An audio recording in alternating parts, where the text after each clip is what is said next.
Okay, people. It was an interesting night of dreams and stuff. And my father was telling me some stuff, but I was actually like tripping and stuff because I was feeling this major disconnect. And he kept reassuring me it's not you. You're just feeling what's happening in consciousness. Now,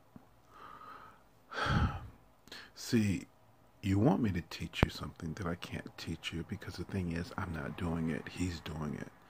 I'm talking to that which houses us all.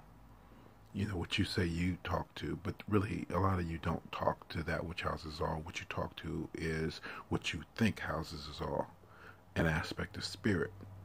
And I understand that because even when I go to the other side, see, I see both the living and the dead when I dream.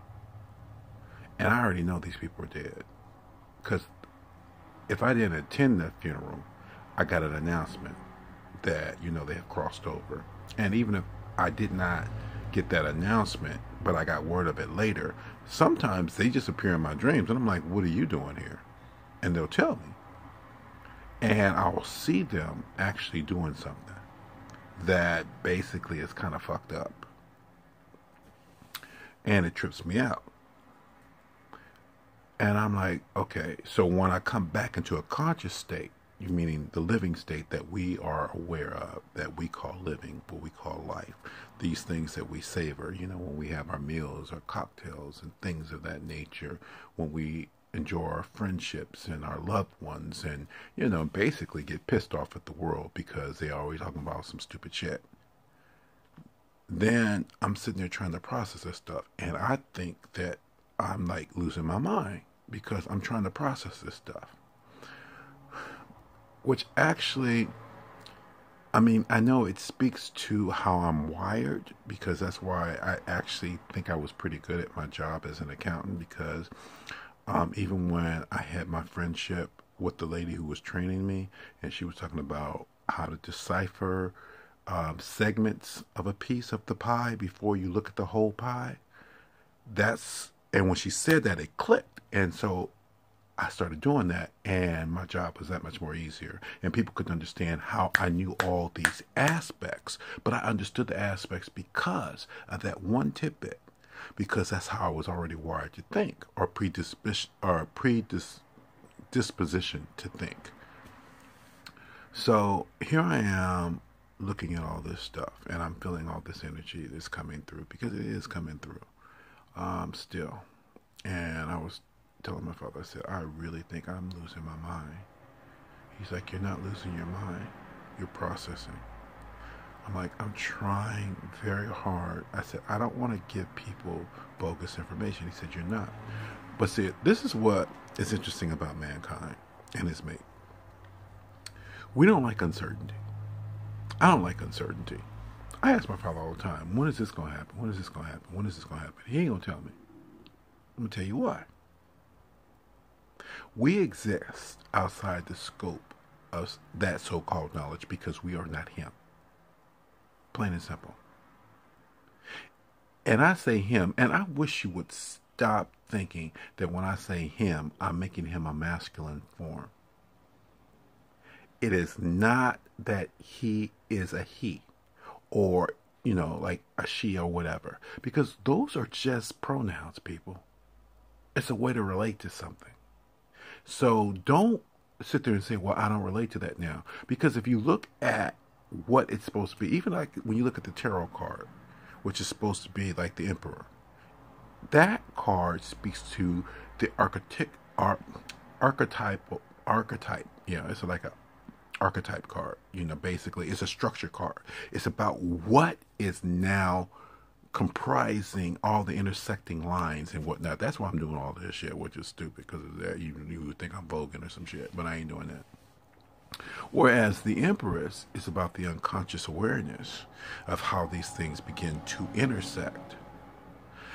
And so now, why do I know this shit? I don't know, be honest with you, because the thing is, I did a meditation one time because I said, I don't know what those cards mean. He said, just unlock it. But it wasn't like he said unlock it. He said, I'm going to teach you. So I did a meditation. And all I saw in my third eye was all these cards flipping. But since then, I had had dreams that was like every kind of oracle card that you can imagine that has been created and not been created. I was dreaming about them. And that was because, so if I ever saw them, I would know how to read them. Because see, he is the architect of creation. He houses all that stuff. You might be the recipient of that information in order to bring it through into our physicality. But the thing is, you don't have proprietary rights before he does. You have not created anything in and of yourself. You have been imparted certain information because he is a singular consciousness and we are a subset consciousness. Our program, if you want to speak to it like that, that runs. And when we run and he gives us something, we take that information and we run with it. But we have free will too. I mean, we are complex individuals in a subset mind. That is a mind that we can't even begin to explain. That's why we call ourselves exploring the universe and its infinite possibilities. And we're always sitting there trying to figure out some shit from whatever vantage point we think we have. Oh no. I think, let that light go out. They're supposed to be working on the power. I think they are. Yeah, they're supposed to be working on the power. Yep. So the power is out. It's raining here too. I wouldn't want to be out there working on anything electrical while the power, during the rainstorm. But they said they were coming back today, so now they go. So whatever. And somebody let them in. It wasn't me.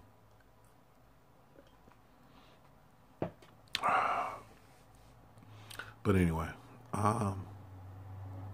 what I was saying was, you go to psychics and mediums and more because you want to know about what you don't know that has nothing to do what is really your business. Because your business is really in the here and now, and you're trying to spend too much time in the future, although you need to plan. And see, that's part of my problem. I tell them all the time, I said, I cannot plan because you have me doing this other stuff. And I don't get to go to a job every day like I want to. He said, because he says that's working for the devil. Well, I mean, the devil doesn't know. And I understand that as a concept.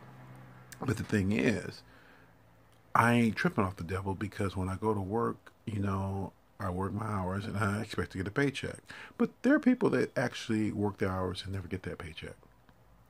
I mean, they'll close up shop on them and they say, wait a minute, they just closed the doors and I get my paycheck. These are very real stories. You can't sit there and say that's fake news, especially to somebody who's just gone through it. And we got a lot of people out there who now, because the catchphrase is fake news, talking about how you going to sit there and say my shit is fake when I'm going through it. And we ain't looking at it from a standpoint of empathy or sympathy or even caring, really, because I ain't going through it. So when you say you're a good person, you do realize that is a subjective concept as far as your self-assessment versus another's assessment of you. If somebody gives you that moniker, that's one thing. And people who are inclined to sit there and say, no, I just did what I was supposed to do, are being more truthful and honest than somebody who sits there and says, yes, I'm a good person. I never liked saying I was a good person because I was striving to be a good person. But the thing is, for all the goodness that people said that I was as a good person, later on they sat there and told me I was a straight up dick. I mean, I had one guy say something divine about me, and then the next breath told me I was demonic. I said, well, if you feel that way, get off my friend's page. And I went to school with him. And he'd rather defend somebody who actually talked shit about him that I knew, I witnessed was offensive to him and hurt his feelings. And at the same time, he would defend him over me. Now, I ain't gonna say he's demonic. I just say he's stupid. But the thing is, see, when we were growing up, people did call him simple, which is another way of politely saying, well, you special needs, you stupid. Now, I'm not sitting there saying that to be mean, because I'm not telling you who it is. But the thing is, people say that. Now, he could have been oxygen deprived, coming into this world, which actually would, be a problem for firing off certain brain cells later on in life. It's called stunted growth and development. But the thing is, it doesn't mean he ain't functioning. It doesn't mean he does not think.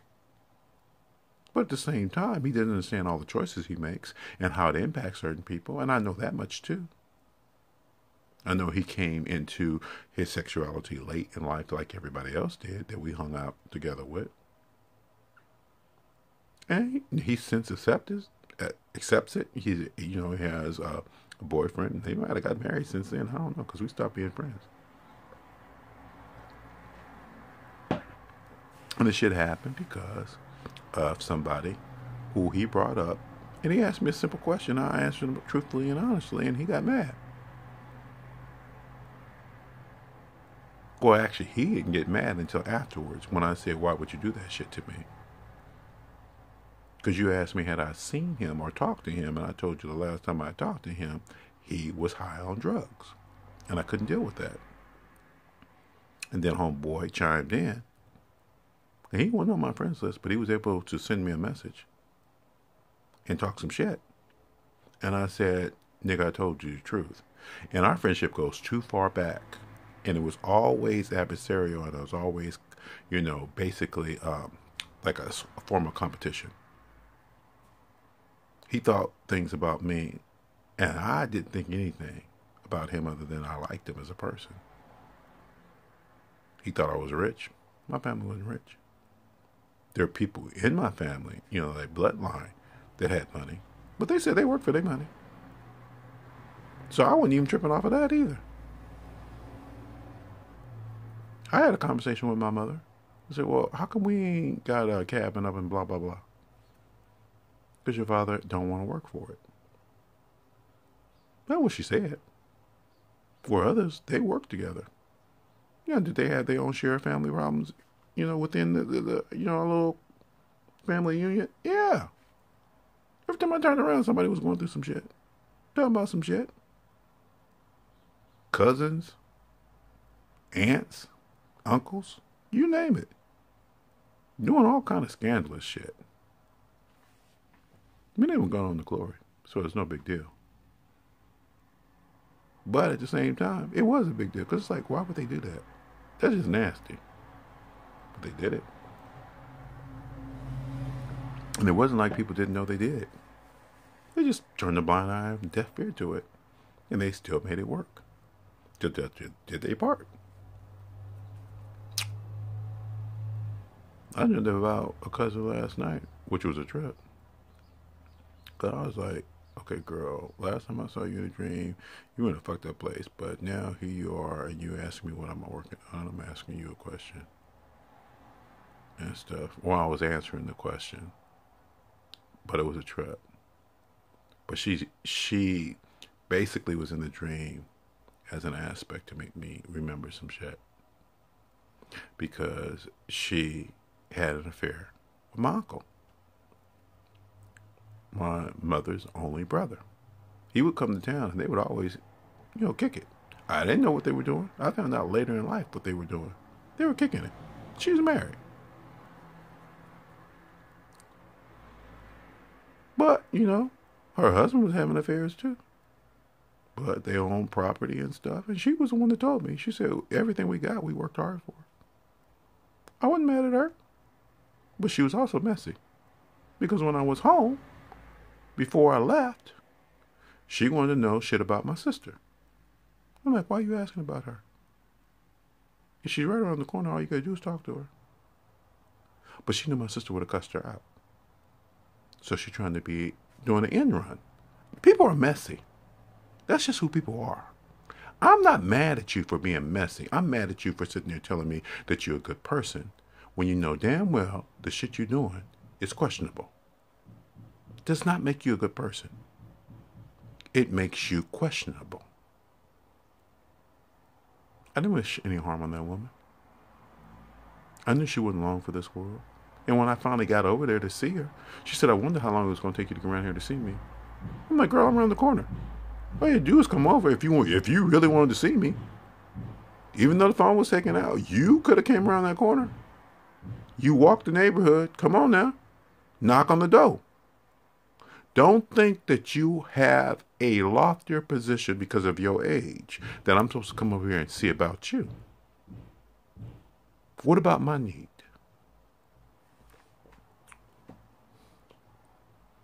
See, and I used to call her mama, but I also know that she told my mother for a fact, because we shared the same birthday. She told my mother not to have me on that day. And my mother didn't tell me that. She told me that. Don't you have that baby on my birthday? And hold that against that woman. The first taste of alcohol I had on my breath came from her. She gave me a glass of wine at age 16. Does that make her cool? I told her that shit was nasty. And it was. I didn't like the taste. It was red wine. I had developed a taste for red wine later in life. I actually prefer red to white. White gives me a headache. Although, I mean, when I first started drinking wine, I was drinking white wine. And, I was drinking the sweeter varietals and stuff. But I prefer a good, bold red wine now. Because I developed the palate for it. But I learned the subtleties through a friend. Because they weren't experts. I wouldn't say they were true connoisseurs, but they had been exposed to various varietals through other people that they would talk about the notes as it hits various aspects of the tongue.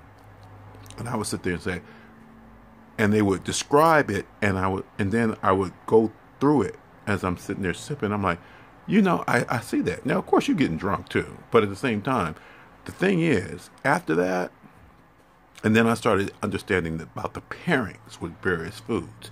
And when you would have it with like fish or, a good steak or prime rib or something like that, then you could appreciate it with the meal. So it was like the full life experience was now coming into play. And that meant something to me. I can't say that for everything. But I could say that in that experience, it was coming through for me. I always ask questions. That's what I do. But I ask questions first and foremost of my father. Because I really don't want to do anything that's offensive or that goes against what he wants us to experience. See, the thing is, I don't trip off the fact that people have a problem with certain things. I look at it as a lack of maturity on their part. And I can give them a pass on that aspect. But if they get straight up ignorant in my face, oh, no, there's no pass. Now you're overstepping your boundaries. Because what you decide you don't want to experience in and of yourself for that moment is just on you. It has nothing to do with the fact that somebody else is doing that shit. So, because I understand the teachings of Christ. If you live by the sword, you will die by the sword. That means if you want to be a drug dealer, you can be a drug dealer, but it's going to cost you at some point because that's the story. Singular in consciousness, God of creation, who is a just God, will give you that experience if that's what you want. But it will play out in a way that will also have its comeuppance because it is not the way you were supposed to live, much less experience life. That does not make you God.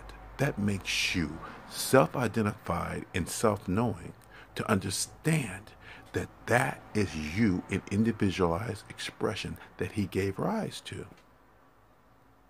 He planted a seed. You make a choice.